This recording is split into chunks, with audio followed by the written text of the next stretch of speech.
Now, this cycle can occur many times where, and I've talked to many spirits actually, who have actually overcloaked one child till that child has died.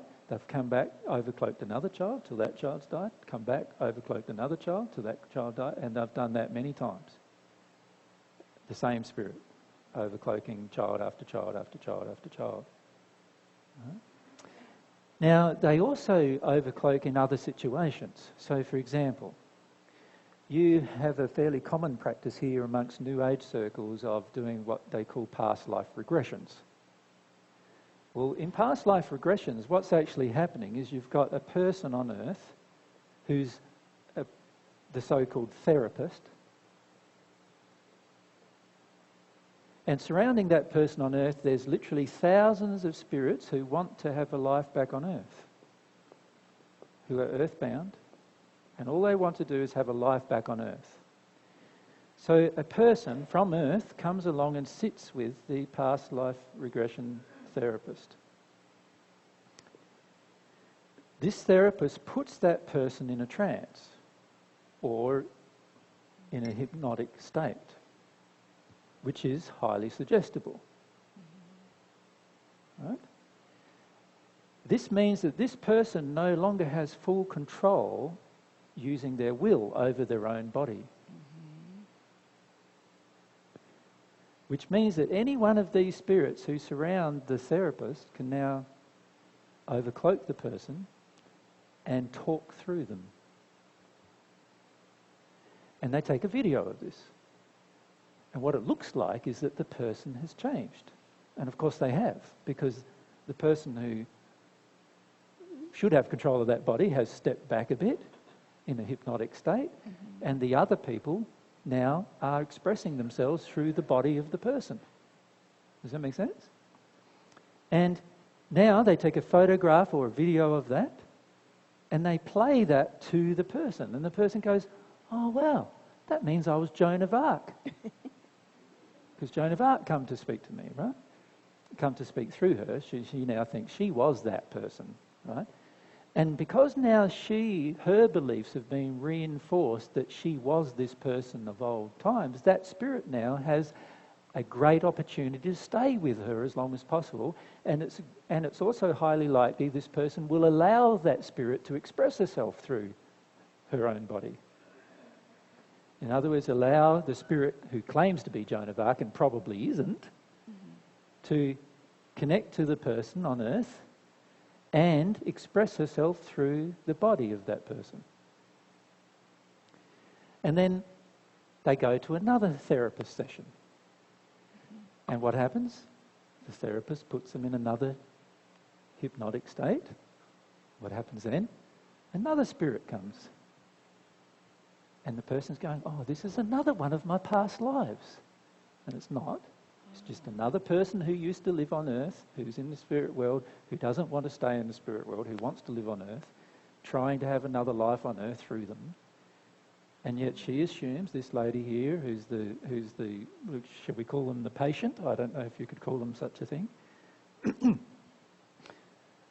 I would prefer to call them the victim of a great big deceit. That's what it is. They're a victim of deceit. Deceit of these spirits, but also deceit that comes from a false belief. A belief that we've had many, many past lives, and so at some point we're going to remember them. And of course, nobody ever remembers somebody who is not famous. They always remember somebody who was famous, right? They're always somebody who was in history somewhere. And the reason why is because all of these spirits are claiming to be someone popular so that they connect to this person's desire to be special. So it's just this person's desire to be special that's attracting a lot of these events. And then we have this continual cycle going on where all of these spirits start overcloaking the individual, and eventually this person ends up with what the doctors would define as an illness. And you know what that illness is called? Yeah, well now it's called dissociative identity disorder, but it used to be called multiple personality disorder.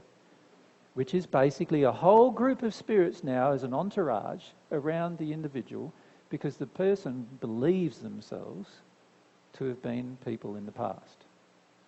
Right? Now, while they do not always result in that, they do believe more and more that they were that person. They were that person. They died in the past with, and they were either male or female too. Many of them are men and women, so they're sometimes male and female, you know. Mm-hmm. And this is one of the many reasons why people believe in reincarnation. It's not a reason, it's just a false interpretation of a series of events. Mm-hmm. That's all it is. It's not a reason to believe in reincarnation, because there are many much more simple explanations than reincarnation to explain what's going on here, and I've just given one of them. Mm-hmm. It's just a victim of deceit, because these spirits don't want to be in the spirit world where they need to be in order to grow. They want to come back on earth and do it all again and have it all over somehow. And all they're trying to do is deceive the victim into believing that this is possible, so that they can have their selfish needs met through that person. That's all they're trying to do. It's a great big hoax, right, in that regard. Now, the problem with that whole process is that it creates in this person, the victim, the belief that reincarnation is true without considering any other alternatives as to what's going on. Mm-hmm. That's what it does. And the problem with that is that this person then assumes that such a belief is true, and then when this person passes, what do you think they're going to do? They're going to probably do the same thing. They'll follow the pattern. Exactly. Yeah. So the problem is, and when we were in Brazil, it was really interesting, because we had our first, I think it was our first weekend session in Brazil. We had the Saturday we talked about the human soul and God, and then the Sunday we talked about spirit's influence, I think it was. No, it wasn't spirit influence, it was spirit. I think it was just reincarnation and spirits or something we talked about. And we channeled some spirits who actually believed that when a baby is born, so you imagine you've got a mum who's pregnant and a baby, this is the baby born, right? Mm-hmm. When the baby is born, it's much brighter than what the average person on earth is. That's true. Okay? Because it has less damage. Yes. And therefore it is much brighter in terms of its spiritual condition. Yes. It is so bright that these spirits cannot see the body, the spirit body of that child. Do you understand? I do. So it is the spirit body of the child, when it first comes to earth, is so bright that a dark spirit who's in the hells, and all of these spirits will be in the hells at some point, cannot see the spirit body of that child. And so it thinks the child does not have a spirit body. And because it thinks the child does not have a spirit body and it can see the physical body, it thinks that the physical body has been created for them to reincarnate into. That's what these spirits think. And we had and if you want to listen to it, it's called, it might be 2 years ago now. Is it? I can't remember. August last year. There is a session where Mary is channeling some of these spirits, and it's translated, so you have to put up with the fact it's translated from Portuguese. Mary is channeling some of these spirits who believe that the body that's created was a vessel. They called it a vessel for their reincarnation. And the reason why they called it that was they could not see the spirit body of the child connected to that physical body, because the spirit body of the child was so bright that they couldn't see it. Right?